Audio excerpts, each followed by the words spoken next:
Hello folks, I hope you hear me this time without any issue. Today is Tuesday, October 31st, 2023. My name is Dr. Wadów and this is the 9th episode of Keeping It Realistic. As you know by now, in this show we're going through the projects that have been posted in the Facebook Chaos Campus group within the last week, pointing out their strengths, but also talking about their weaknesses and suggesting possible ways to improve them. I see some of you already have joined us today. Roy, hello Roy. Happy Halloween to you too. Hi Georgi, Serafim, Aman, Helen. Hello everybody, glad to have you here. Hope you're having a good week. We have a very interesting show today with lots of really good projects to talk about. Hello Abbas. You see, we also have a different cover image because today is Halloween and this is one fest that I really enjoy a lot, as you may tell. I want you to know, I know we're not this type of community where everybody is constantly offended about this and that, but still we want to keep it this way. We want to keep it free from politics and religion and so on. So I just wanted to clarify that to me personally, Halloween has nothing to do with any religion and so on. It's just something that I personally very much enjoy. I see the horror, creepy side of it that is so much fun to me, and this is why I had my fun making this new image. And I'm also very happy because some of the projects that we get to talk about today also are Halloween themed. So let's just hide this image for a second and let me show you also something else which is also about Halloween or has a certain connection to Halloween, which is that Random People has these 6 3D characters that you see here. They give it to you for free as like a Halloween promotion or bonus, whatever you want to call it. So if you feel like it, gladly go over and just download all of them. You see each and every model costs just €0, so you can download them for free and use them however you like. You may not plan to do a Halloween scene in your life as a 3D artist at all, but then try to be smart and maybe use them in a different way. Maybe at some point you make a theater scene and you need something interesting for the stage where you can use those, or maybe you have a public square somewhere and you need some kind of a street performance, and then you can use the Joker and the Pumpkin Man here to be set performers. However you want, if you wish to, just go there and download this. Personally, this is not sponsored and everything. I just saw it in the VW Art Club. It was a sponsored message there, so I went and downloaded all of those characters and decided that I will share this information to you. And with this being said, we can actually jump in. I see Aman says he likes the cover image. I'm really happy about this. Thanks, Aman. I had a lot of joy making it.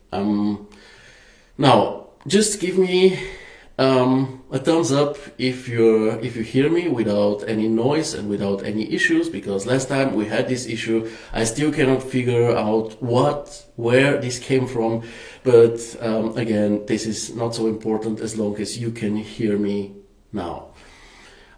So this is where we left last time with the show. There were 2 projects that we skipped in order to not make our show way too long. The first one was this project by Isaac, but then I went back and gave him a very, very long written review to his work, so he's covered. And the second project was one by Hossein, another pretty good work. Again, to him I also gave written down, a review in a written down form. So again, this work is also covered, so we won't be talking about this now. If you're curious about the feedback, just go back and read through it. So today we will start just by mentioning a very interesting question by Amir, which is on calculating the net area of a flat or a house, doesn't matter. Obviously there are different approaches to that, and if you check the comments you will see that the different artists tend to do it differently. So if you're asking yourself about the right way to do it, maybe check the comments and see if one of the versions that are presented there or described there maybe are good to you. I see my dear friend Vasilis joined us. Hey Vasilis. We will start with the first post for today. It is by Abdi, also known as AS Art and 3D Motion Graphics, who writes, "Hi folks, here is a small collection of some how-to quick tip videos which I've been recording and posting in different Facebook groups over the past couple of months, based on the questions that the group members asked. The videos are covering different topics of 3D design, such as modeling techniques, as well as simulation, quick tips using third-party plugins. It's Tyflow mostly. Feel free to watch the videos and download them, so you can watch them offline if you wish. Hopefully they're useful to you. Cheers." Now, there is a link to Abdi's Google Drive, and in it you find those 14 videos. The most of them are like 2 to 3 minutes long. The longest one is one of the Tyflow videos with 10.5 minutes. I think it took me like half an hour to go through all of them, and by the end of it I had actually had some new knowledge to my name, which I think is pretty awesome given that I've been doing it for 11 years already or more. Generally, when it comes to modeling, there are topics like easy polygon selection, cleaning up geometry, simple but actually very essential stuff like creating clean holes in straight and, what's more important or more difficult, curved surfaces. Also stuff like rescaling. Let's say you have a scene with V-Ray fur to it and it is done with a certain type of units, and then your scene where you merge the V-Ray fur to has different units. Then we usually have problems, and Abdi here shows how you can easily solve them. Apart from that, there are some animation tips on creating flawless loops with walking people, and also a lot of stuff about Tyflow, which is about collisions, particles, cloud simulation, very important for Arvis, because he covers here curtain simulation and also waving flags, how to do them and also how to then scatter them around with RealClone.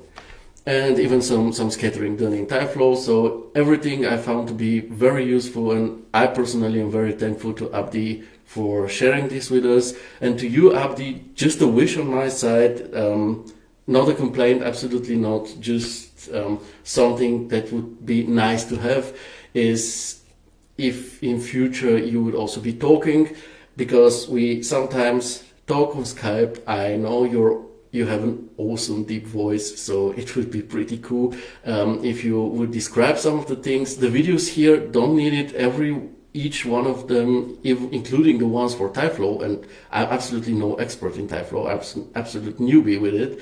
I was able to understand, so the ones that we already uploaded here, they don't need any speech, but for the future ones, if you would just talk a bit about this and maybe give some examples for further usages for what you're currently showing, I think it would be awesome. And generally, if you would add another videos to this list, it would be really, really great. But once again, thanks for sharing this.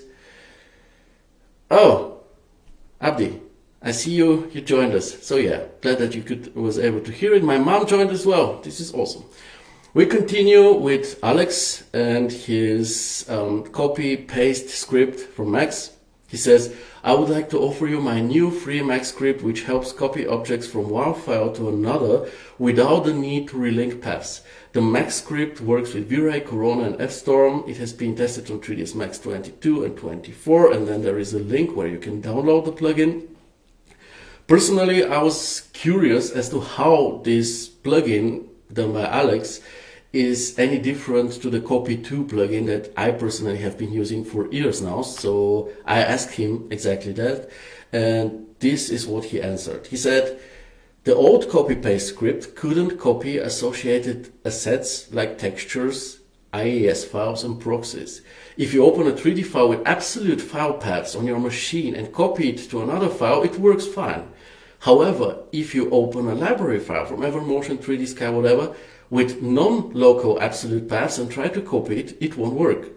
That's why I created this script to copy these assets to a temporary folder.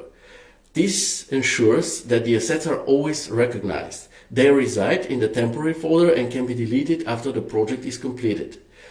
One of the features of my script is that when you click on it a second time, it displays the size of the temporary folder for your reference. So this sounds pretty interesting, and there are some differences to the Copy 2 plugin. So if you feel that this is something you may use, you may want to have, then gladly follow the link, download it, and support Alex for making awesome plugins. And then we reach the first, let's say, still image project for the day, and it is we're off for a great start for the show, and a very thematic one, because again it's Halloween, and this is something that also seems to have inspired Roy to make this A Night at Ivy Manor image session. You can see the full project on Behance, his Instagram and so on. I just saw the project being shared by the Corona team on their official Facebook, and I hope also Instagram. So congrats on that, dear Roy. Absolutely deserved, if you ask me.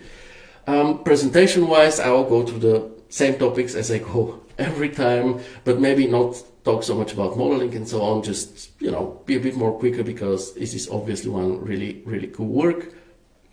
It's a nice short description on your side, of course, because it is specifically you, and because of the essence of this project. I would gladly want to know more what exactly inspired you to do it. So I know you love computer games, we share this passion. We even talked a bit about it. What you mentioned was the game Outlast 2, so I'll just show these two screenshots from the game. You see very dark and gritty atmosphere to it. It's really awesome. So I know this is maybe one of the inspirations that you have had in order to create this set of images. But yeah, gladly tell us more, because I'm really curious about, you know, the general inspirations, or maybe the specific ones. Other than that, the images themselves, presentation-wise, look really cool. I also enjoy how they start very realistic, and then with every next image they go more and evolve more into the emotional and creepy, and they become less realistic but more moody. I personally like that a lot. And when it comes to, you know, the usual evaluation, I think we can start with the obvious, that this is one really cool looking scene in which the architecture obviously plays a role, but this still isn't Archviz. I mean, or in a certain way it maybe is, it's spooky Archviz or whatever you want to call it, but the thing is, it's what you wanted it to be. You chose the type of building, you chose the location, the surroundings, the time of the day, the atmosphere, and this is the thing which is so cool about personal projects. You did whatever you wanted to in order to please your own creativity and taste. This time there is no client, there is no certain community or group of people you had to please, but mostly yourself. And it shows, it really shows, because it has so much passion into it. And you know, this thing is very important. It may look like insignificant. Yeah, some artists made just some Halloween inspired image set. It has way more to it than some may consider, because it recharges the creative batteries of an artist, and this is extremely important. I remember it was one of the 24 Hours of Chaos events, and it was Santi Sanchez who spoke about this, how important it is, because usually you do your commercial work where you have the deadlines and you have to fulfill the wishes of the clients and you have so many limitations. And then it is so important to just sit down and make something like this, which just comes out of your heart and soul, and it is just mostly for yourself and then for the others. As for the, classic topics like modeling and so on, the modeling is great. I really like the house. I really like how organic this whole situation looks like. To me, it is one of those order in disorder situations. You see, the single parts of the scene actually make sense. You have these stone steps leading into the lake, but also to the main entrance of the house. So everything makes sense when it comes to the scene as such, but seen from afar, it just looks natural and organic and not staged. The only issue I found when it comes to the modeling is the skull here seems to be clipping into the rocks. So yeah, obviously the easiest way to fix this is just to tilt it to the side. I think that it will look even more naturally placed there if it was slightly tilted, so I don't see any issue with that. But yeah, this is the only thing that I was able to find. I have to find something, right? Materials, lighting, framing, I enjoy them totally. I also love the color scheme. And maybe some will say, yeah, the color scheme is like more or less monochrome. Well, the thing is, it isn't. It is very nicely set color scheme, fine-tuned one with a great tone mapping that comes atop of it, but it certainly isn't monochrome, and I will show you this. So this is Roy's scene, and this is it actually being monochrome. So you see there are just a lot of those desaturated bluish, greenish tones, but it certainly isn't just black and white. So something like this, to look this harmonious, is actually difficult to pull off. The environmental effects are something that I think needs a separate mention. I really, really dig this fog that you have used. It's also very masterfully used in this case, because behind the house it's thick fog, so the house can nicely stick out in front of it, but you have also used it on the lake in front of the house, where it also makes sense, it adds to the atmosphere, but you have used it in a way, in a very controlled manner, which still allows the ivy mansion to still stick out. So yeah, a pro move on your side here.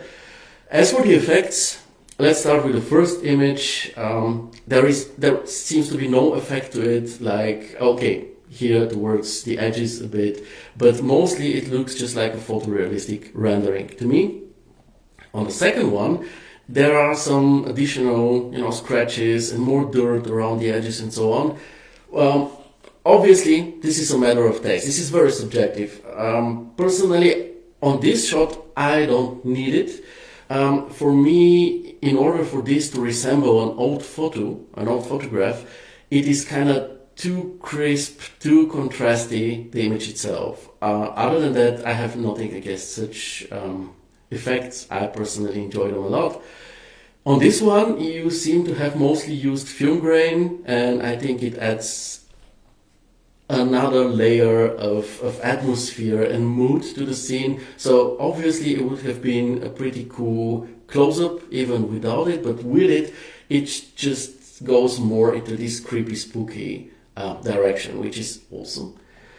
On the fourth shot, this is, let's say to me, the better version of this shot, because this one actually resembles an old photograph because of the tons of imperfections it has.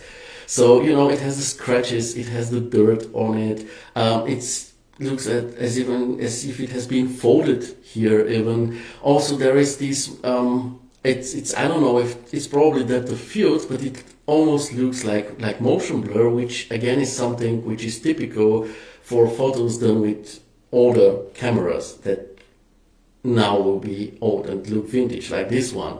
And then you have the whatever Harvester of Sorrow, Grim Reaper, whatever, whoever this is, coming, which obviously is pretty cool. And on the fifth shot, this is one awesome idea. We know this from cartoons even, you know, the eyes staring at one from the darkness. This is really a cool concept. In this particular case, to me, it is kind of overdone, because currently with all the effects that you have put on the image, on the rendering, in the post-production, the contents are a bit almost unrecognizable. It's like these could also be fireflies. And this is why, as we talked, I suggested that you may add those creepy pumpkin smiles or something, so that this becomes an over-the-top image, because currently it's something in between. But yeah, again, this is very much a matter of taste. In conclusion, this is one really, really cool project.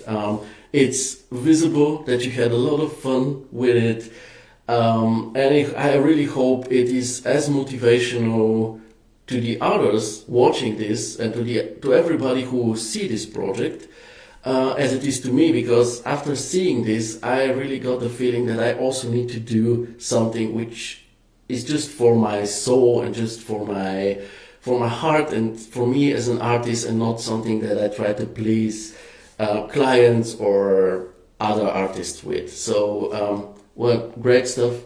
And again, congrats for it being shared by the Corona Renderer team. I will now check what you have written in the comments. You say, usually my inspirations are mostly related to video games. For this time of the year, I chose to replay Resident Evil Biohazard, Resident Evil 7, or awesome game.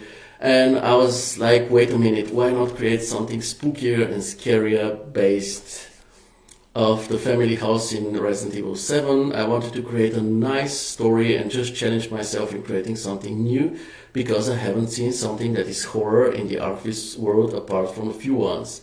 As for the house, it's a Ready Pro 3D model from 3D Sky. This is also pretty awesome. Roy could have just acted like he did build everything, he has the skills to, but instead he chooses to be an awesome and honest dude and just say it as it is, which I always appreciate. We're keeping it real here, right? And on the last, you say the story is on Behance also because it's too long to post on Facebook. Oh, okay. I didn't check Behance. I usually just check what is written in the posts in the group. But yeah, it is an awesome way to start today's show. And to you, other folks in the comments, have you tried or have you created a scene already based on your favorite game, book, movie, or yeah, a story like what Ray just described? Something like, you know what, I just played Resident Evil and I thought, why not make an image inspired by it, or even creepy and spookier than it? And before I move on to the next project, let me just check what Abdi has to say. He says, hi Theo, these are just some quick tips, so they will be without a voiceover since those kind of tutorial videos will be published on YouTube. But I will keep your suggestion in mind. Thank you for mentioning the videos. Yeah, it's my pleasure. It's awesome that you decided to share them with the community. Thank you. Now, let's take a look at Isaac's work. In the beginning of the show, I already mentioned his work.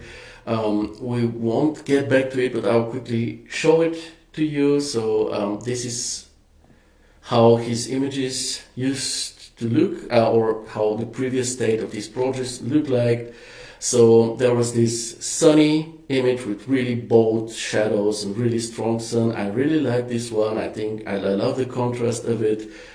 And then there was a second version, which was this overcast lighting scenario that I wasn't a big fan of because it lacks depth and just doesn't look the way it should, if you ask me. So now what he does is actually add a very new lighting mood to the whole scene. So what he says is, this is a residential brick-clad home. Hello everyone, here's a follow-up image from the recent personal study that I just showed you. Feel free to leave a remark, correction and suggestion to improve on. Thank you in advance. For more images, Behance. The tools are Blender, LuxCore Render, GIMP, and Darktable. Now, first of all, great description, Isaac. It's very informative, but also very polite and just nice to read. Also, it's very interesting, the tools that you have used. It seems like all of them are open source free software solutions. So Blender and GIMP, we know Blender like 3ds Max and so on. GIMP is more like Photoshop. What was new to me is the LuxCore render. I looked it up. I also have shared a link to it in my review to the initial post by Isaac. So it's again open source render for Blender. Darktable seems to be something like how do I put it? Let me just check. Like Lightroom or something. I don't know. I haven't used it, but all of them are like open source free solutions, which I think is pretty interesting. As for the image itself, in the small preview here, I mean, when I talk about image presentation, it's usually when there's more than one image. But still, with an image like this, because it's smaller than when we click on it and enlarge it, I would say it looks nicely contrasty, and even in this small preview, it actually has, it's pretty authentic in terms of presenting this post-rain evening atmosphere. So let's click on the image and take a closer look at it. As I already talked about stuff like modeling, texturing, and so on in my written review, I will skip this and just go through the positive and negative sides of the current image. So again, as I mentioned in the beginning, the evening lighting and the post-rain atmosphere are really nicely, authentically represented. If we take a look at the sky here, even though in Europe where I live there are no palm trees, but if I look at this dark, stormy sky and the dark palm trees, it looks very, very natural and authentic to me, as if I had already seen something like this. So to me, this speaks for very, very high authenticity in this part.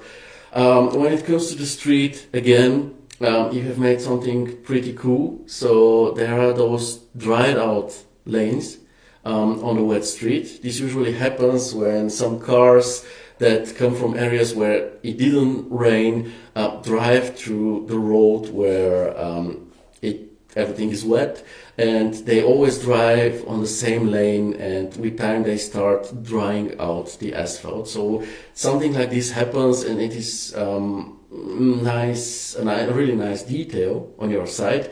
However, currently the difference between the, let's say, dry asphalt area and the wet one is way too strong. Usually it's not like the cars really dry out the asphalt. It's just that these lanes here usually tend to be less wet than the areas around them.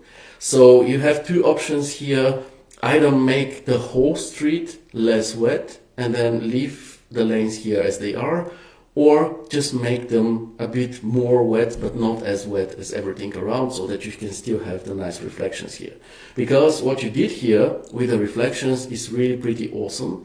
Instead of concentrating on the colors only here in this area, through those reflections on the street, you put actually the colors down here, which is very smart.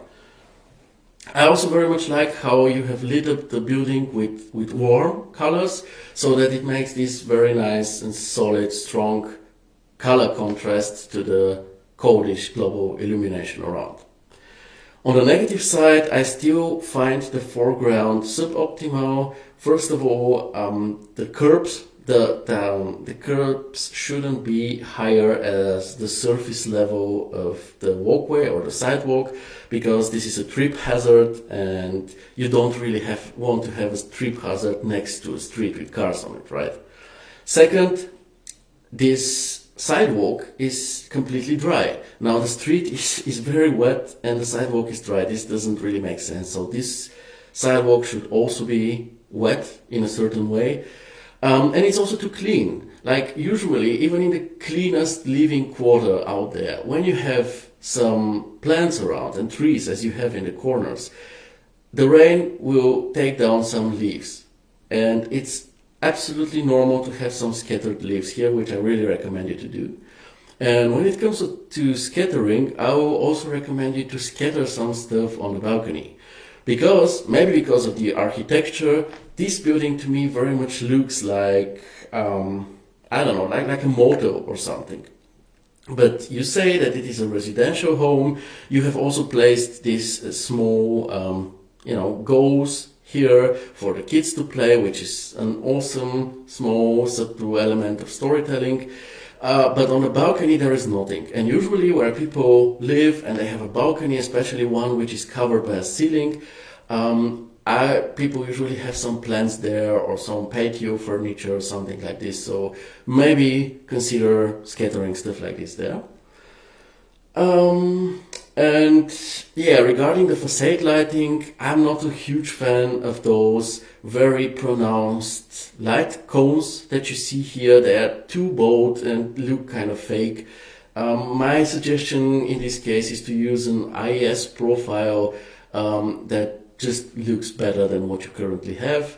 And the other thing are the volumetric lights that you have here. They are visible. This is a matter of taste. I personally don't like it as much. I think it takes away from the photorealism.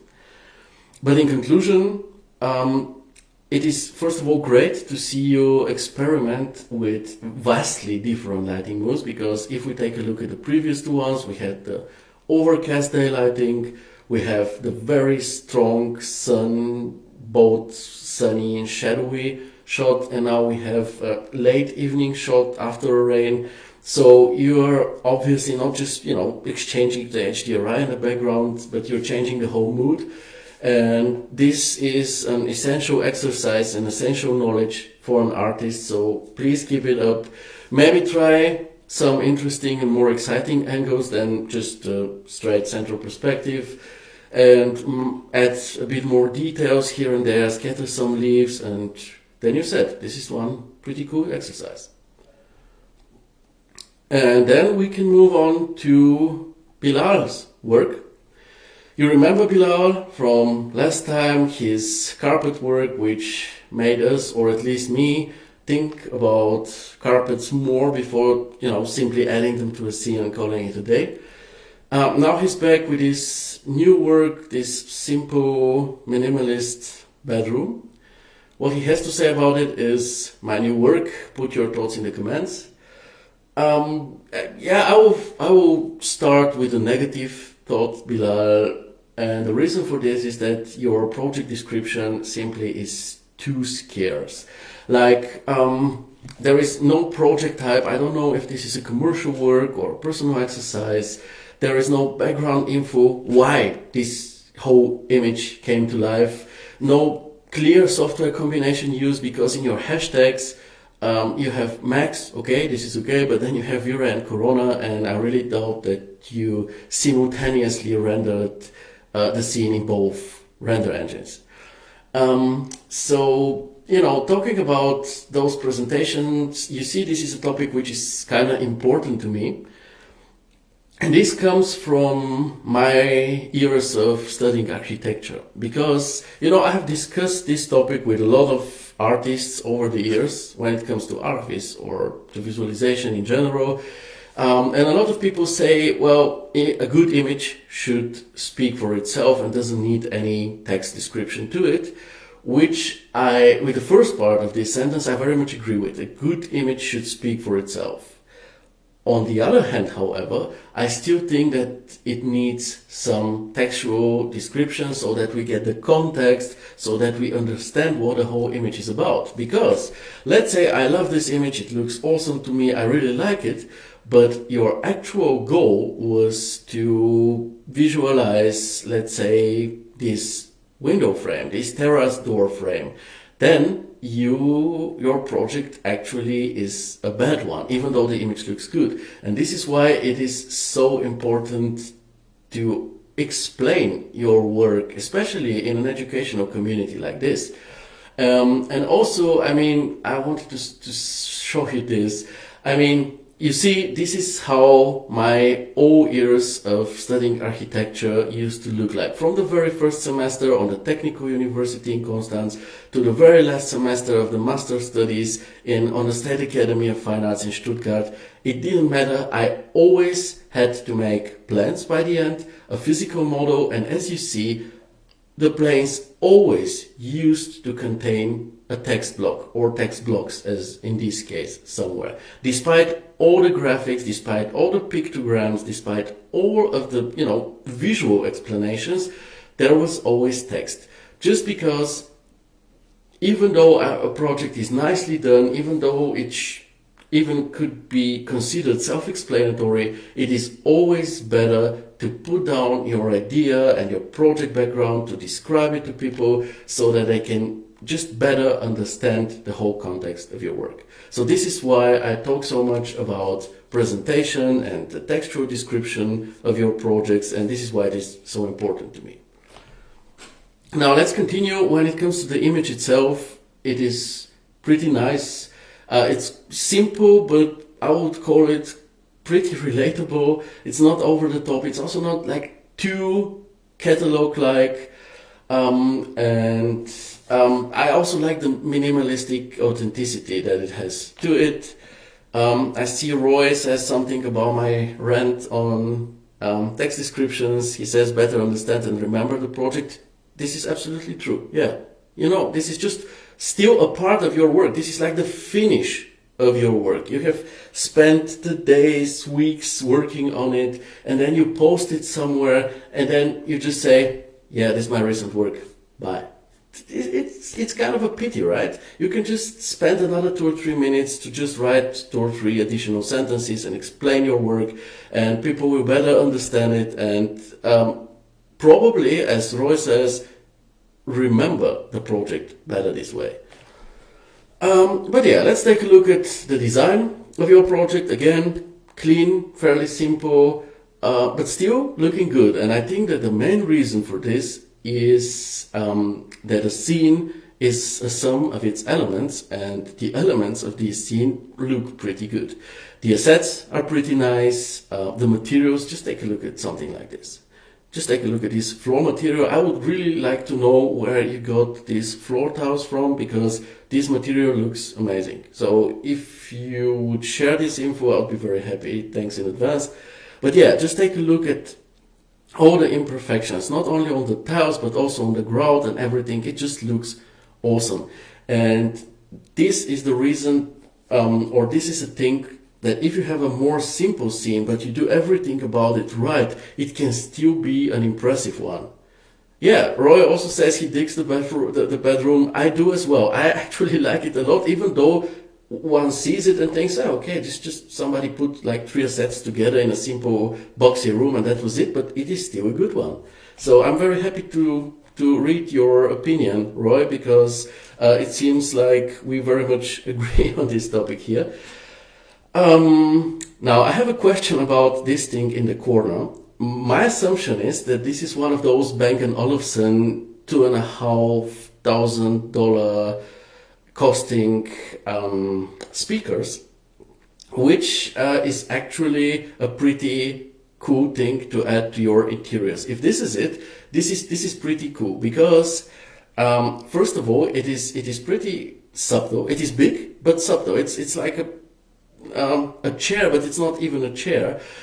So it is a very cool big element to put into your interiors without it being distracting and so on. So if this is it, this is awesome. And I also gladly like to imagine that the people who sleep in this bed have linked their alarm clocks or have a Bluetooth connection with their alarms on their smartphones for in the morning, so that this thing literally blows them out of their beds, just like SpongeBob's alarm clock does. This is just something that I imagine and thoroughly enjoy, to be honest. When it comes to this lamp coming from the left, it's just in the way. If you are a taller person, you just bonk your head into it every time you walk towards the balcony or terrace door. And also it's kind of awkwardly placed. Let's be honest. It reminds me of one of those boom pole microphones that they use on movie sets, like stuff like this. You should remove it. If you want to have something like this, because of the light, because the light it gives is really cool, I suggest just hanging a pendant lamp somewhere here, but don't let it just stick into the scene this awkwardly as it currently does. As for the wall lamp here, I'm not sure about it. It's not that I don't like it. It's providing, first of all, very nice and smooth lighting. Second, it has an interesting form to it. It's just that I'm not sure if it fits the rest of the furnishing in this room that greatly. So gladly in the comments tell us what you think. Before I move on to the modeling, Roy says the right alarm choice for an RVS artist if sleep was an option. Yeah. When it comes to the modeling, it's nice. I appreciate the details, something like a baseboard or something, or if we zoom in on this asset, it's a very simple nightstand. But if you take a look at it, there are visible joints here with a small grout to them and, different UVW mapping on a single wooden element. This is important. You see how important this is on a situation or scene like this. When it comes to the bed set, I personally don't like it as much. I mean, the wooden part is awesome and the idea for the bed is good. Maybe it's the materials or something, but it's kind of like too smooth, in my opinion. I'm not sure about that, but something is not quite right with the bed, in my opinion. Also, taking a look at the corner of this space here, it looks kind of like you have used box modeling. It's either that or some kind of an awkward or over-the-top ambient occlusion, because we also have such a straight dark line here in this corner. But should this be box modeling, then don't do it, because you don't have this visual continuation between the single walls and then the walls and the ceiling. It looks kind of strange, like it's just three separate surfaces that are detached from each other. And if this is supposed to be ambient occlusion, then reduce it a lot. This is my suggestion. The next topic is the terrace door. Terrace door, first of all, it's too thin. It doesn't have a frame to it. Secondly, the handle is way too close to the wall. You cannot just put your fingers into it and just open it. And even if you were able to, you won't be able to open it because it's actually stuck between the two parts of this baseboard. So the way it is depicted now, it just doesn't work. And the last thing regarding modeling is that there is no model continuation on the outside of the room. So it just ends here, which is a pity if you ask me. So if you don't have, the passion or the time to finish the model or complete it on the outside, at least put some curtain here to cover it up. Material wise, we already talked about it. It's really good.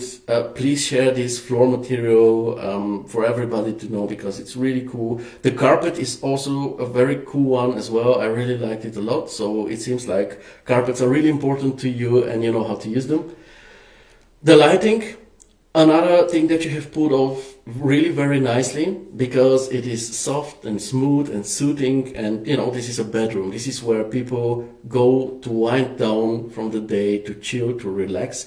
So if you have very strong lighting with overexposure or very dark areas, then you add a lot of dynamic to a room like a bedroom, where dynamic actually isn't the right thing to add. So if you have a bedroom, gladly work with mellow, soft lighting like here. It really looks good and it nicely fits the mood and atmosphere and the predestination of this room, in this space. When it comes to the framing, it's funny because I'd usually say that I need something here in this space in order to even out or balance out the framing of this whole, or the composition. But actually, in this case, I actually don't. It's like this empty space only emphasizes the minimalism of this bedroom, and I actually don't need anything else added to it. So in conclusion, I would say this is one really sweet, minimalist, simple project of yours with high quality to it. So in future, just try to add better descriptions to explain yourself better, and be more careful with the small details like the door here, for example. Yeah, and now we'll continue with the work from Abbas. So let me take a sip because I need a different voice for this one. Because, yeah. So, let me read. In a dark and spooky bathroom, there was something amazing happening. Even though it was shadowy and mysterious, our 3D visualization showed a beautiful bathroom coming to life. As the moonlight peeked through the frosted window, a modern, stylish bathroom started to appear, with cool lines and trendy fixtures making it stand out of the darkness. We used design to transform this mysterious bathroom into a modern and cool space. Our 3D rendering can help you discover the potential of your own space. I mean, obviously over the top on my side, but this is one really cool description. I thoroughly enjoyed the effort that you have put into it. Now, and this just goes together with what Roy just said in the comments. It makes people remember this project. You see, I even prepared a different voice and intonation in order to read this out loud to you. It is just something different. Let me show you something. You know this one, it's entirely different topic, but take a look at this. These are headphones designed by Sony. They're obviously waterproof. This is why Sony designed to sell them in water bottles to showcase how waterproof they are. Now, why do I show you this in combination with what we just saw by Abbas? Is that the designers here, or the team behind these headphones, didn't just stop with the product design. Like, hey, we designed pretty cool headphones and that's it. Let's now just put them in the usual plastic box and just write that they're waterproof on it. No, they continued their creativity up until the point in which their product is introduced to the wider audience, to potential buyers. So what they did is they decided to be creative with their marketing phase as well, and then they put their headphones into water, and instead of writing waterproof, they just make it evident to everybody that those headphones are waterproof.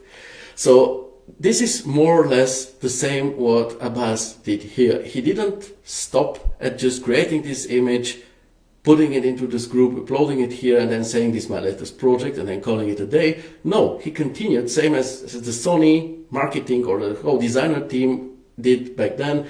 He continued with his thing up until the very last point he put on his project, trying to make the most out of it. And this I consider to be a lot of self-respect for one's own work. So back to your description, I wouldn't call this bathroom spooky. This is not really the correct word. As for the other ones, like shadowy, mysterious, dark, I can agree with that, but it's not spooky, and it doesn't really need to be, if you ask me. Only thing I miss in the description is if this is personal or commercial work. Gladly add this info in future. And as for the image itself, quite cool design. Awesome backdrop, of course. I'm personally not much of a bath taker. I prefer showers.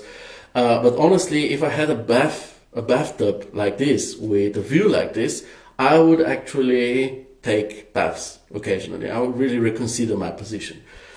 As an architect, of course, I have some concerns with privacy, respectively, some protection, so I would expect some blinds, curtains, shutters, whatever.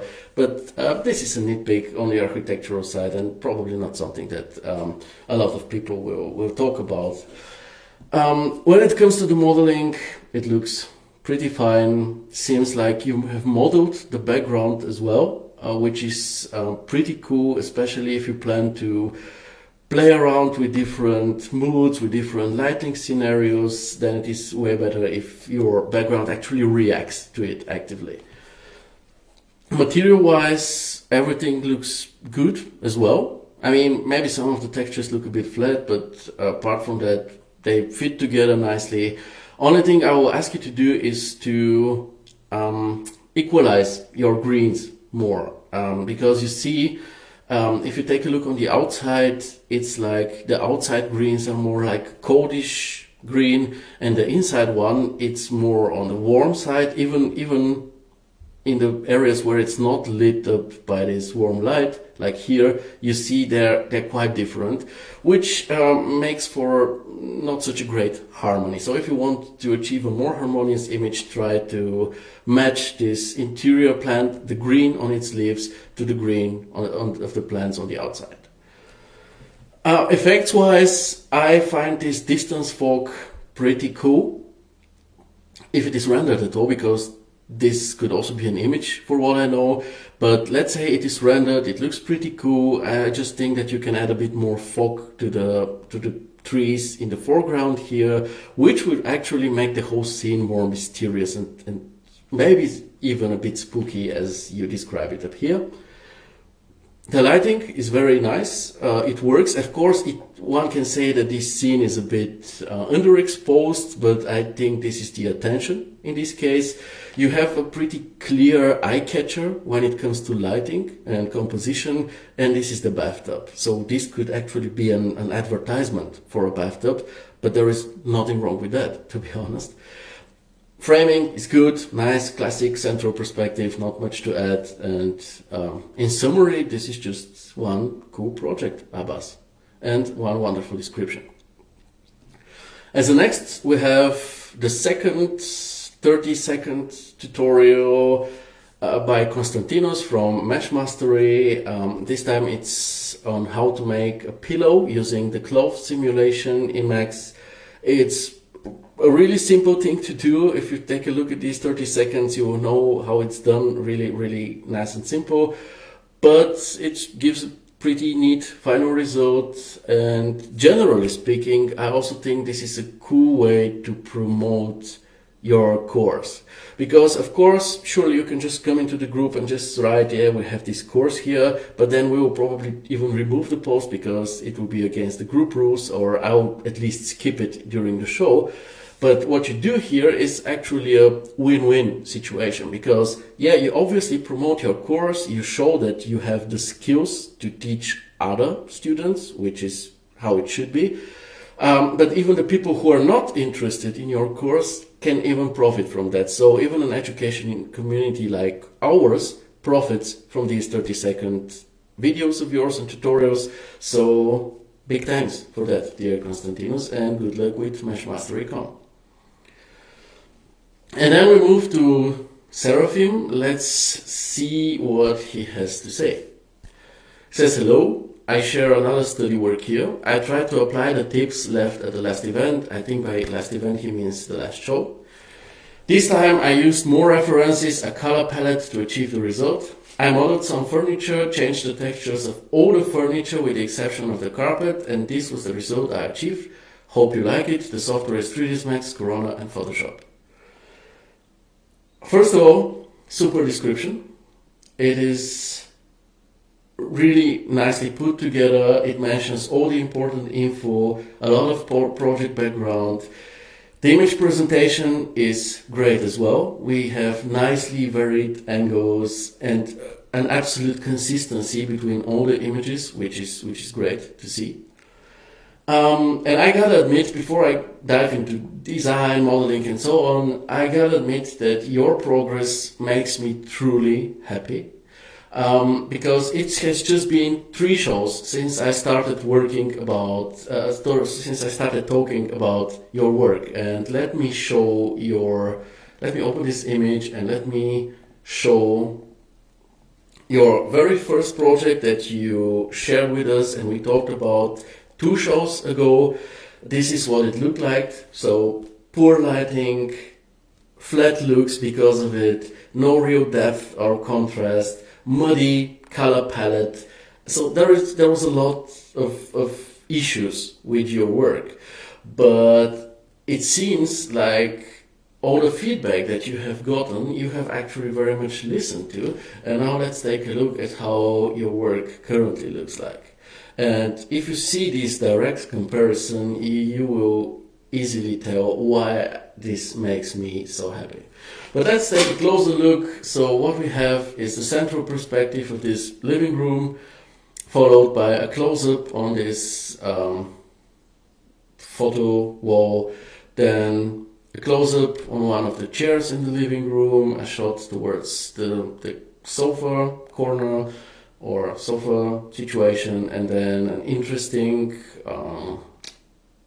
close-up with a mirror view, and then one close-up with a cocktail wagon. So, and we're back at the first image. Very cool images, very neat design with lots of different elements to it, but they all still go together well without looking too perfect or too catalog-like and therefore staged.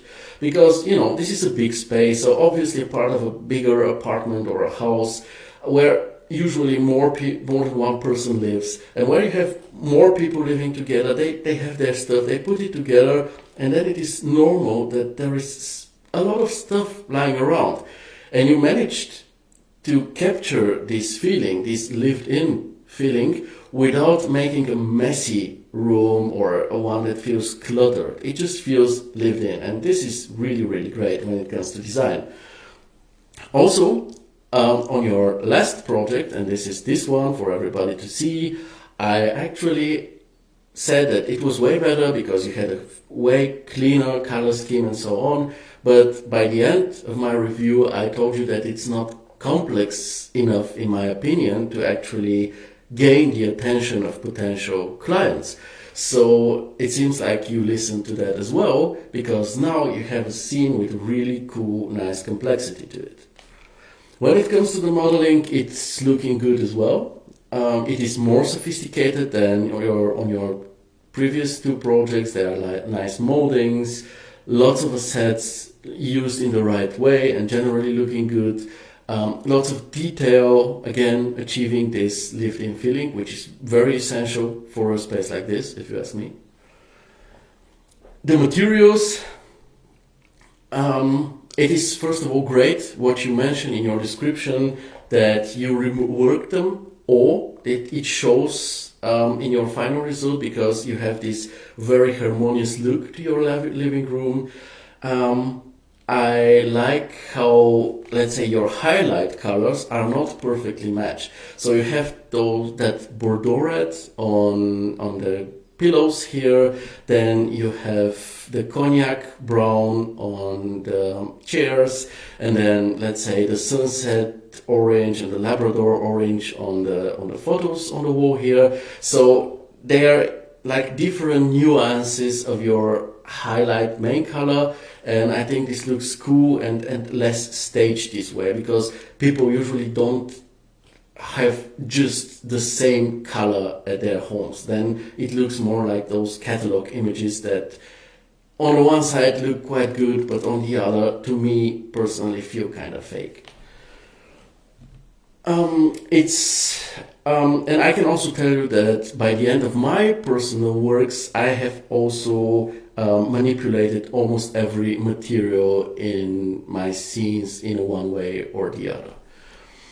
Also, again, it is just cool how your color palette is there, but it's more complex. It is sophisticatedly put together so that it's not too strong. It's just there without being too intrusive, let's say. As for the carpet material, I agree with Amit on this, because Amit gave you a very nice review on your work, and I agree with him on adding some displacement to the carpet material. The lighting is really pleasant. It's not only functional because it actually nicely illuminates the whole space, but it is also very aesthetically pleasing. If you ask me, it just fits the mood and the interior design of this space. So great work with that as well. And as for the framing, let us go through your shots one by one, starting by the main shot, which I think is totally awesome, really good cropping, camera height, focal length, really not much to add. Second one, very good cropping as well, also a nice motif. The only thing that I would maybe recommend is maybe a bit of depth of field in the foreground. And if you have something like this mirror here, you see it's a bit difficult to comprehend for a viewer, because what it currently reflects is just something bright, but it's not clear what it is. So usually the trick, at least I use, is to put the mirror next to something, so that that the mirror at least partially reflects that something, and it becomes easier comprehensible for the viewer that this is actually a mirror. And something else which I think you have done in this case, when you have wall art, paintings or frame photos like in this case, turn off all the helping stuff, right? So don't have, this rotation in degrees and so on. Just eyeball the placement, because this is what will happen in real life as well. This is just a general advice. When you try to hang images in real life, this won't be perfect. They won't be matching perfect. And if you want to achieve this authentic look for your rendering as well, just place the images just by eyeballing them, because this will result in slightly imperfect positioning. For the next shot, it is nice, but first of all, I think it should have had landscape ratio, so something like this. I think it would just be better in this case. Second, you need to place the focus on your depth of field better. So somewhere here, because currently it's only the leg of the chair which is in focus, and the rest of the chair, which should be the main actor of this shot, is blurred out, which is not good, right? Then the next one, this one is really masterfully executed cropping, because you manage not to cut off anything of importance. Even on the chandelier here, you didn't cut through one of those, whatever those are, orbs or whatever they are. You didn't cut through them, but just through the wires. The table is there as a whole, the sofa is there as a whole, and this, the coffee table or the side table, it isn't so important, but the vase on it with the plants isn't cut off. So really good cropping, maybe a bit of depth of field as Amit suggested, and then you're set. Now this shot is a great idea, but in shots like this you have to consider that you actually have layered framing, like you have two framings. You have first the main framing, which you have a nice cropping for in this case, and then the mirrors, so the reflecting surfaces, become your second actual framing, which makes shots like this extremely tricky. I will show you an example of mine. This is the Heath clothing store. This is a project I recreated, but gave it very much my own touch. And you see on one of the walls I placed this wall art installation, which partially includes mirrors. So if we move on a few images forth, you will be, you can see them here, the mirrors, how they are. And when I try to do something like you did with your shot, I try to have something of importance that actually reflects into my inner framing, which in this case is this circle, right?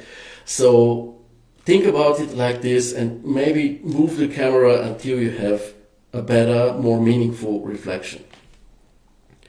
And the sixth shot, it has really sweet depth of field to it. I also like the low camera placement. It's just cool. And in conclusion, I have to say it once again, this is one great work, Serafim.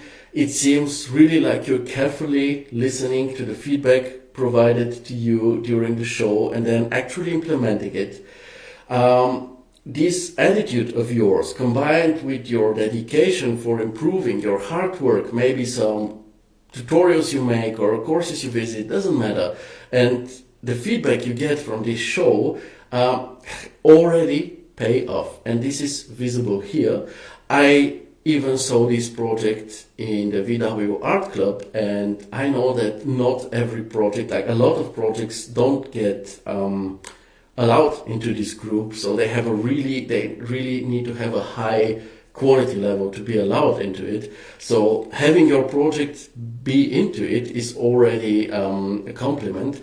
But I also additionally saw Vasilis actually giving you a very positive feedback comment underneath your work, which is even a better compliment. So it's really awesome. I'm really proud of you, and I'm also very happy to be at least partially part of your growth and your progress. Keep it up this way. Now let's move to Nico. This is his first project in this group, so welcome, Nico. What Nico writes is, "Hello everyone, this is my first time to post my work here. Just wanted to share the version of my work as I took the challenge that posted by Viz Academy UK on their Instagram story. If there are any comments and feedbacks, would be really appreciated. Thank you. It's done in Max, Chaos, Corona, and Photoshop." Let me just check the comments because I see that Serafim is writing something. He says, "Thank you very much. I made a note to improve in future work. I'm dedicating myself to improving." I totally believe this. It's visible. My mom also seems to like your work a lot. So, Nico, very nice description, interesting and informative. As you mentioned this challenge by Viz Academy UK, gladly tell us more about it, because currently we don't know what the challenge is about. As for the image presentation, pretty good, varied angles, consistent look, so really nice to see.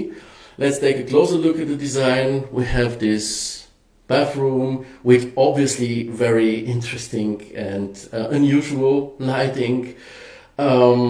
And maybe some elements that are not very typical for bathrooms, such as these glass chandeliers on both sides of the mirror. On the technical and functional side of things, I think that a lot of things made a lot of sense. I like the attention to the detail. The only thing I'm not so sure about is if the sink and the counter of it are not a bit too low placed, because usually the height here should be around 80 or 90 centimeters, and given that a toilet bowl, the seating height is around 40 centimeters, I'm not sure if this usual height is given here. So maybe check your dimensions once again. But other than that, I really like what I see. The modeling seems really fine to me, chamfered edges, details. The assets used look pretty good as well. The only thing I was able to find is again something very small, like it was with this skull on Roy's work, is this image here, this framed image. It seems to be just standing upright, and I think it would be looking more realistic and authentic if it's leaning upon the wall. But that's about it. Material-wise, everything looks pretty good to me as well. I really like the combination of dark marble or black marble with white veins and white marble with dark veins in it. The only thing that I didn't like as much material-wise is this towel material here, because currently it's like too glossy. It looks more like newspaper or some folded plastic packaging rather than soft fabric as it should be. So maybe rework it with more displacement. If it doesn't work, maybe with hair and fur. The lighting, obviously, is one of the main topics here. It would be also my guess that it is maybe one of the goals of the challenge by Viz Academy, because maybe using light mix or something.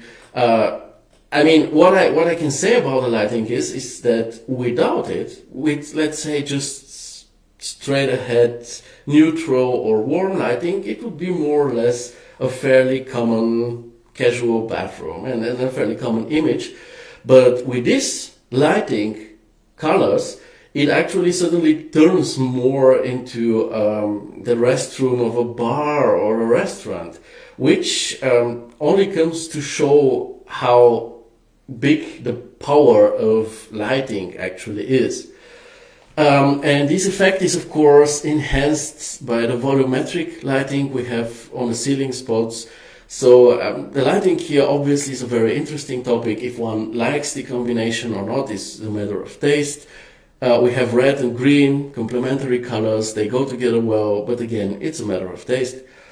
Framing wise, it's cool in all shots. I personally dig the second one the most. It's really beautiful. This is one close-up that I thoroughly, deeply like. The third one is cool as well, but it's more like an ad about this Meraki whatever stuff. But this one's really dope, especially with this depth of field here. And in conclusion, I would say this is one very, very nice study on lighting and wonderfully showcasing the impact of light on the spaces that we visualize. So you see how just, maybe even by using light mix, how a regular bathroom suddenly turned into something very special, like the bathroom in a theater or a bar or in a restaurant, which is cool.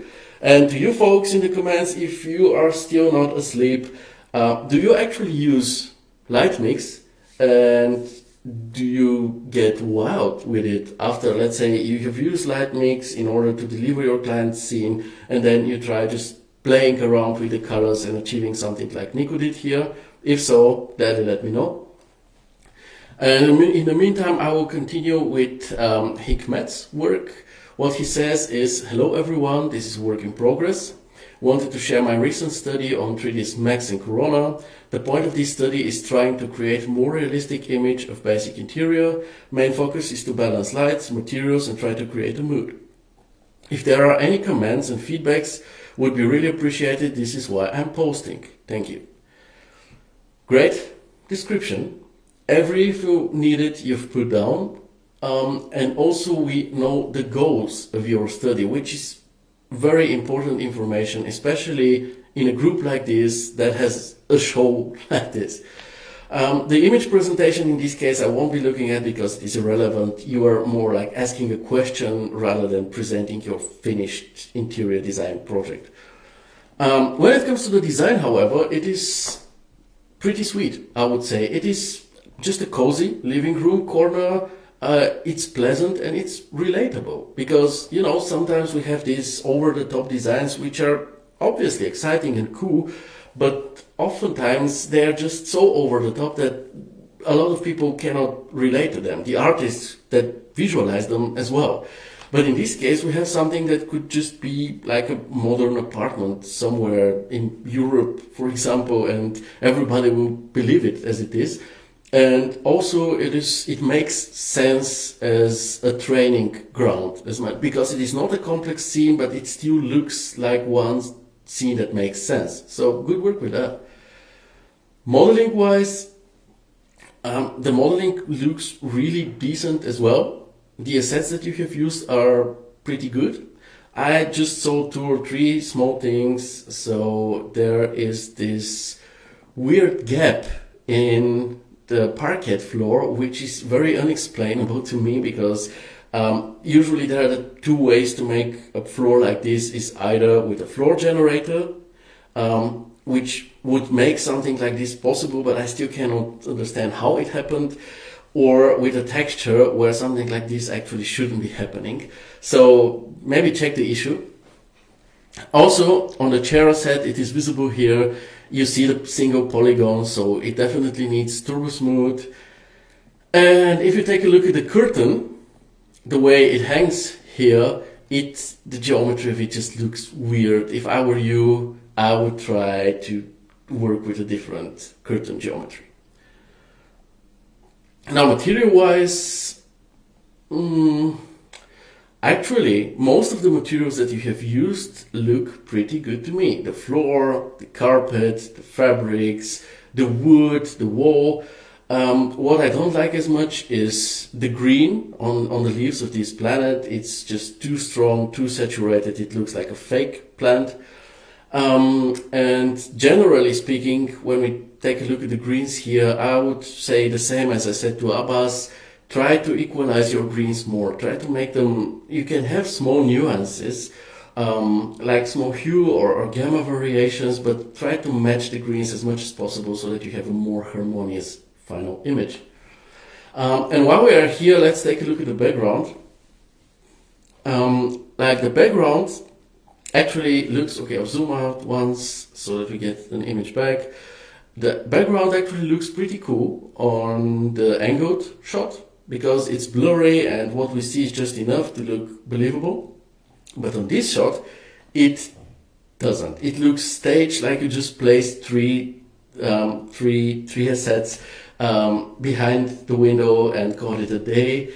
While the further trees seem to have something like a distance fog or something on them, which is nice, but you still have to put more work into making a believable backdrop for your scene. Alternatively, if you don't want to spend time into this or it makes your scene very heavy, try working with an HDRI, and you can always override your current background, or maybe with a backplate image with some self-illumination to it. When it comes to the lighting, the daylighting, let's talk about the daylighting first. The daylighting is actually sufficient for the scene. It is pretty cool on the close-up shot, actually. It really nicely illuminates it. But on the main shot, it is not good because first of all, it is unbalanced. You have overexposure on this curtain area here, on these parts here as well, which leads to a wrong focus because, you know, the viewer tends to look at the brightest areas first, and usually they are the most important ones. And if you take a look at this, here nothing happens.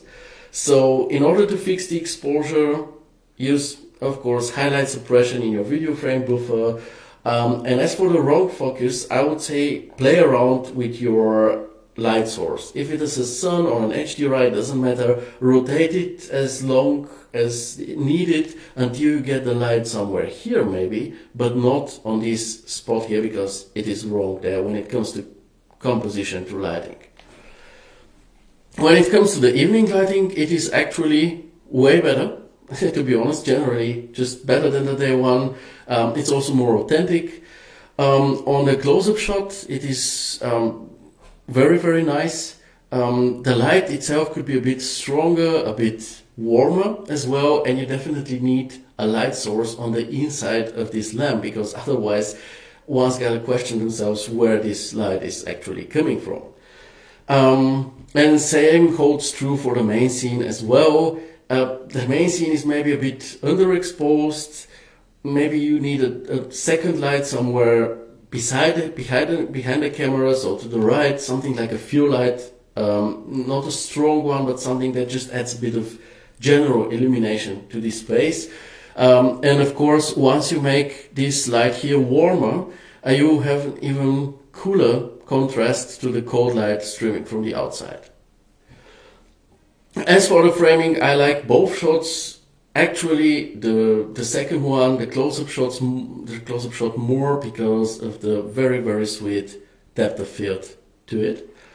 And in general, I would conclude that this is one really cool exercise of yours, where you took lots of good decisions, actually. The scene itself, the framings that you have tested, the lighting that you're trying to achieve. And now what I will suggest to you is to work more with references in order to achieve an authentic and balanced illumination.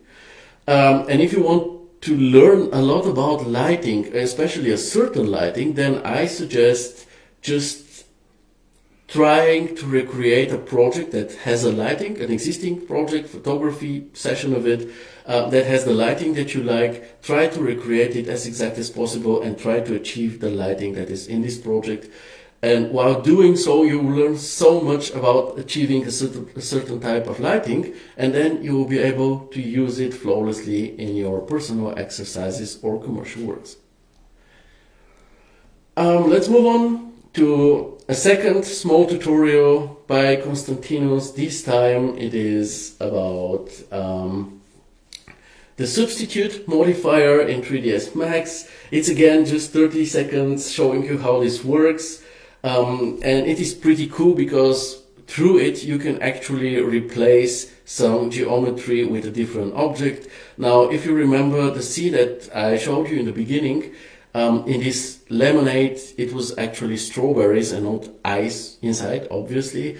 So using the substitute modifier, I can just select all the strawberries that were in the jug and in the glass here, then click on my eye, and then they will just be replaced. Simple as that. Very cool plugin. And again, thanks to Konstantinos for sharing this. It's greatly appreciated. Now, actually, this should have been more or less the end of the show, but I saw that Georgi shared a project, and as this is actually the last thing for today, and we're still in 1 hour and 20 minutes, I think we can quickly do this as well, if you are eager to. I see Hikmet, he says, thank you very much, you're very welcome. Keep up this way. So let's maybe do a quick review of Georgi's work because it is very interesting, and let's first hear what he has to say. He says, hello community, after a long break I'm back with a new rendering. I present you the interior rendering of the office building. The work this time is 1 week. I use the photos of the office on the Art Daily site as a reference and inspiration. I will appreciate your comments, please. It's done in 3ds Max, Corona, and Photoshop, and here he has all the projects that he used as a reference, because in this case he didn't simply recreate one certain office building or some office interior. He actually took inspiration from different sources and fused them together to what we see in this session, which I think is very interesting. And if you're curious about this, you can just check the single links. I will take a look at them for sure. So let's take a look at it. By the way, very nice presentation, dear Georgi. So this is the first shot. I will just go through the work shot by shot, and by the way, stay to the end because I want to announce the project that I promise you, my suggestion for project to recreate for November. So the first shot, I really like this one. It is a very pleasant office shot. We have authentic office design, very decent modeling with lots and lots of details to it. The ceiling looks great to me. Good materials, nice color scheme, good angle, fine lighting. Nothing is overexposed, nothing is too dark. I think it's pretty cool. The combination of natural and artificial lighting works really cool. Now, when it comes to this Xerox photocopier machine, I'm not so sure if this is the right solution. I gotta admit, I saw a preview of this image, an early stage of it, and I said to Georgi that he should try to find a solution for this middle area, because otherwise it will be too empty. Now, the solution that you have found, dear Georgi, I mean, on the one hand, it actually fills the space, and it also kind of makes space to be there. It's pretty convenient, I'm sure. On the other hand, it's kind of very massive, and I think that there are probably better solutions here. So maybe you can have this middle block with, let's say, planters with some plants in them and an occasional bench to, you know, not be just plants, but also places to sit. Or maybe cabinets. If I go back to the very last shot, you have something like this, these very high cabinets, maybe with plants on them, or maybe some deco stuff. Maybe you can use them here as well. I think that it would look cool. And other than that, maybe some depth of field on the first chairs here, and then that's good. The second shot I don't find as great as the first one. I mean, it is very cool to see the meeting room, like something different. It's not just a different angle from the space that we just saw, but it's something entirely different, the meeting room. This is, of course, pretty cool.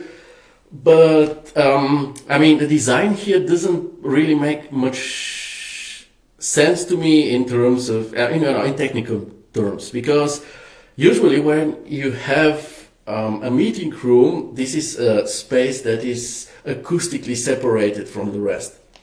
And in this case, people actually don't have acoustic privacy. First of all, these wooden panels here, they have huge gaps in them. And second, the walls don't even reach the ceiling. So when you have a meeting here, you will actually be hearing everybody being on the phone or talking on the outside, and they will be hearing you as well, which I don't think works this nicely. There is really no acoustic privacy here. Also, the lighting on the shelves, I don't like as much. It looks like some rest lighting that just happens to light them up and not something that you deliberately put there. So I think you need a better setup with the lighting of these shelves here so that it looks cool. Also, I think you should concentrate the lighting of this scene on this area here, because this is the area of importance. The meeting table and these, okay, let's say shelves or whatever this is, these areas are in the front, they are insignificant. Neither the plan nor this single workplace have huge significance when you show your meeting room. So when it comes to framing and lighting, try to solve this a bit differently. The third shot is another good one, very architectural, very authentic looking shot. It's an exciting situation, a pretty cool open office. I really like this one. I also like the modeling, the materials, the lighting a lot. It's really nice, spacious, airy. What I don't like as much, or what I saw as a mistake, is that the scattered books here seem to be hovering because there is light coming underneath them. Also, the books are kind of too sameish. Like the upper shelf is just, whitish books, and the down shelf is colorful books. It's kind of, we don't separate this anymore. And I also think that the background perspective needs to be adjusted to fit the direction of this space. But it's one great shot. What I'm not sure about in a technical sense here is that this thing here just hangs from the ceiling. I think that some pipes need to lead to it, because this is actually ventilation. And if it just hangs in the space, I don't think it serves its purpose. Then the next one, the fourth shot, again another very architectural shot, very exciting situation.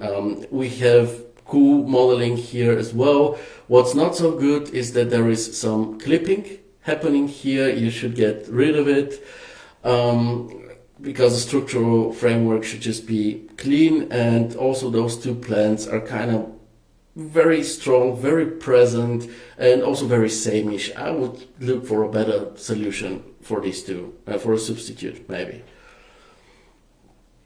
The fifth one, this looks like some kind of a waiting room or lobby, I don't know. It's generally nice, the framing is good, the lighting is beautiful, and the atmosphere is the right one, I would say. The color, personally, it appears for the first time, like this is the fifth shot and suddenly we have this color. I'm not a huge fan of it, but it goes well with the general setting, so yeah, it's a matter of personal taste. You have some repetition on this thing, so maybe try to use some UV-double randomization on your material, on your fabric material. And honestly, I think on this scene it's very visible. This rattan pot, I have it here next to me. It's cool, but I don't think that it nicely fits, an office like this. I would go, if I were you, I would go with a concrete one. It just looks bad, to be honest. The sixth shot is probably the worst one, to be honest and direct, because there simply is just too much happening on it. It's kind of very chaotic. There is no real depth to it or real focus, a clear foreground, midground, background. No lighting hierarchy as well. It's just everything is just together in a scene. So it's pretty much a visual mess, to be completely honest with you. So my suggestion here is try to establish a clear focus, maybe some storytelling, maybe you just concentrate on one table with some decoration on it that is typical for this office, and then everything else is just blurred out or something. Or alternatively, try to establish a lighting hierarchy, try to make a clear composition, decide what exactly you want to show the viewer, use depth of field, and so on. And as for the last shot, it is a pretty cool one, despite the natural lighting actually coming from behind. Stuff like this oft results into very, very flat images. Remember this project by Serafim, the very first one. You see how flat everything tends to go. And in this case, it isn't happening. So very masterfully solved on your side. Good framing, nice shot. I like this a lot. Maybe some depth of field again on this backrest of the chairs. But apart from that, it's really, really cool. So again, similar to your previous big project with the garden and the classic building, you have created one very, very solid base. Let's call it a sandbox, a 3D playground. Call it whatever you want. It's very solid. There is a lot to it already. And now it is about the fine-tuning. Now you have to work with references. You already do. So this is why lots of the shots are already pretty great when it comes to framing and composition.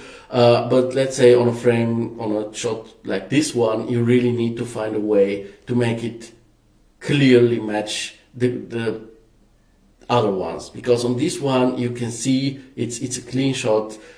This one as well, this one, just, I know what you're showing me. I just see this image and I know, oh, you're showing me this. Okay, I know, I understand it.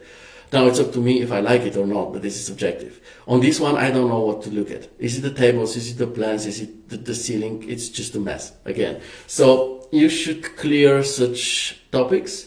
And then by the end of it, I'm sure you will have another wonderful portfolio project to yourself. And now, as I promised you, I wanted to suggest to the group, I would do it in an official post, but I wanted to introduce it to you during the show, project to recreate for the month of November. So this would be one project that I just suggest to you or recommend to you, and you can then recreate one scene, maybe the main shot of it.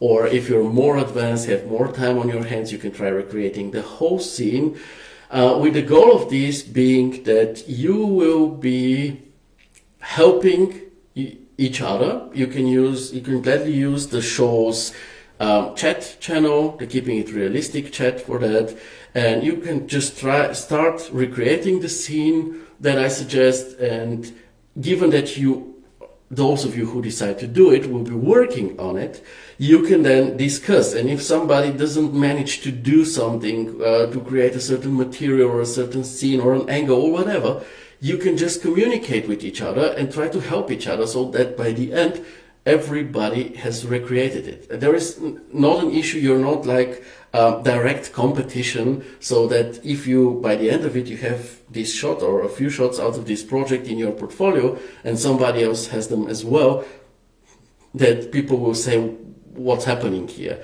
Because also it's going to be your own version of this project. First of all, also you're then free to experiment with different close-ups or different angles and so on, which will make the project even more yours. So yeah, without any further ado, let me just present this project to you. I really hope you will like it. It's the Quarter Glass House by Proctor and Shaw. This is the main angle of this. As you see, it's a relatively simple scene. There are not a ton of assets or a ton of complex modeling to it. It's a lightweight setting with very pleasant, diffuse lighting, very, very beautiful color scheme, wonderful materials, beautiful color palette. So there is a lot to like about it. In my personal opinion, I dig it a lot.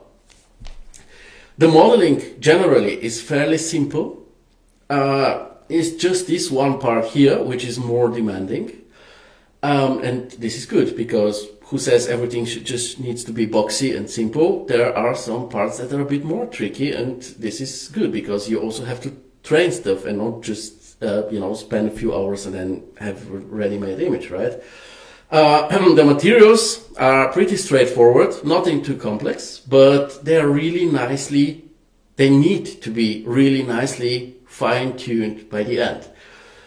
And the lighting, I would say, is the key here, and I think this is something you should try to recreate exactly as possible. And as a beginner, as I already stated it, you can just recreate this main angle, maybe then make a close-up or two. If you're more advanced or have more time on your hands, gladly recreate the whole scene. I will show you. This is how it looks like. So there is a small garden. This is a house in London. It has a small garden to it. It's not overly designed, but just take a look at how beautiful this thing is. Also, try to analyze as much as possible. Let's take a look at this shot, for example. Let's just open it. Let's just analyze it a bit. So there is nothing that just happened in this shot. Everything is a deliberate decision by the photographer, right? So you see, you have the cropping, obviously very interesting. And then composition-wise, you see you have one border here where we have dark and bright contrast, and another border down here where we have another dark and bright contrast. So that we have something like an internal framing, and within this internal framing, different things happen. So you see, there is a lot of thought put into the photographs of professional photographers. So while recreating this, don't try to just recreate the geometry and take a similar shot. Try to understand what those photographers were thinking, why they did this and that, why they decided to photograph this space like this and with this type of lighting, and why did they choose this angle and not a different one. So spend some time just analyzing the scene. Look at it closely. If you are really good, if you have the time, if you're so advanced, you can maybe recreate this shot as well, where we see a bit of the terrace, we see a bit of the plants in the garden. Obviously it is gloomy and wet. It's London. What else do you expect? But still, you can maybe also then try using different lighting scenarios and so on. But for the first steps, try to recreate just this space. You see, you can also try an angle like this. This is different than the main angle. You see on this one, we have this diffuse lighting under the kitchen shelves, which is very, very beautiful. You can, of course, in order to achieve this, you can do photo matching. You can actually rebuild the project because there are technical drawings here. You see there are also some detail shots. But by the end of the project, I will again post it with a link and everything. By the end, that there are actually technical drawings. You see this one, this is this actual kitchen. There is also a section where you can see how everything looks like. So this will help you a lot. Again, you can do photo matching. You can also try to rebuild the technical drawings, or as I tend to do it, do a mix of both.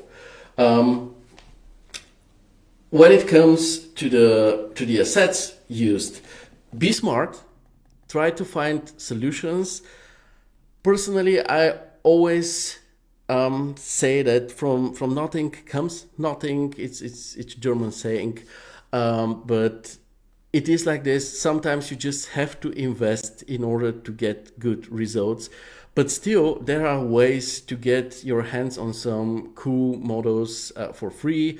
First of all, we have stuff like the stuff in the Chaos Cosmos library. I think if we look like something like a kitchen, for example, let's just type in kitchen here.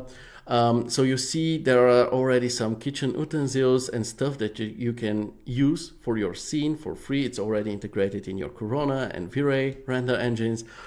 Alternatively, what I have been using as I opened this were bar stools. There are some, but none of those really match the ones that we have in our scene. So you can either build them yourself if you have the skills for that, or if not, you can of course buy them. Or maybe, I mean, I found something. If I went to 3D Sky, I just searched for bar stool made out of rattan for free as a free model, and just take a look at this one. I think it's very, very similar to the original here. So you can also get some models here and there for free. I also looked for a free oven on 3D Sky. And there is one that is also, again, very similar to the one that is built in here. There are also free models on CG Trader, on TurboSquid. So you gotta be creative, and if you want to save money and not spend actual money on, the assets for a free time or exercise project, I understand this, but then try to find different ways to find something that nearly resembles the actual assets used in the original scene. And the idea is, again, as I said in the beginning, that you have the whole November to work on this scene. And I am currently in talks with Chaos to actually organize, and they are eager to do this themselves as well, as far as I can tell, to organize a reward for the best recreation. So there will probably be a prize. When I make the official announcement, I will have a talk with Chaos tomorrow. When I make the official announcement about this project, I will also tell you if there is a prize. But yeah, maybe it would be a bit more stimulating to you, and really communicate with each other while building this, talk with each other, help each other, because you all will be profiting from this. I hope you like the chosen project. Let me know what you think about it. The architects, Proctor and Shaw, are pretty cool. I advise you to check out their site. They have really cool minimalist projects with a lot of warm materials, but also pretty sweet ways of visualizing them. Maybe this gives you a few ideas for your clients or for your own work. So yeah, definitely check it out.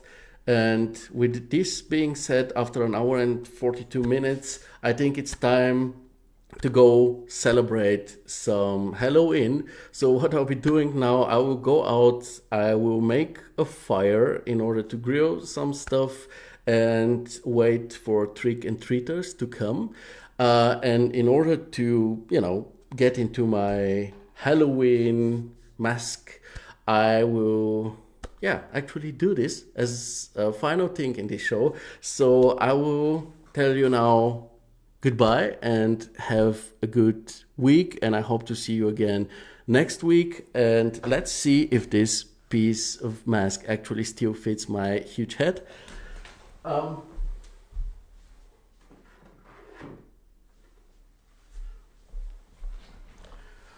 As I don't know if you will be able to understand me when I wear this, I will just tell you goodbye and all the best to you from me. Have a nice Halloween if you celebrate. If not, just have a nice day. Bye, folks.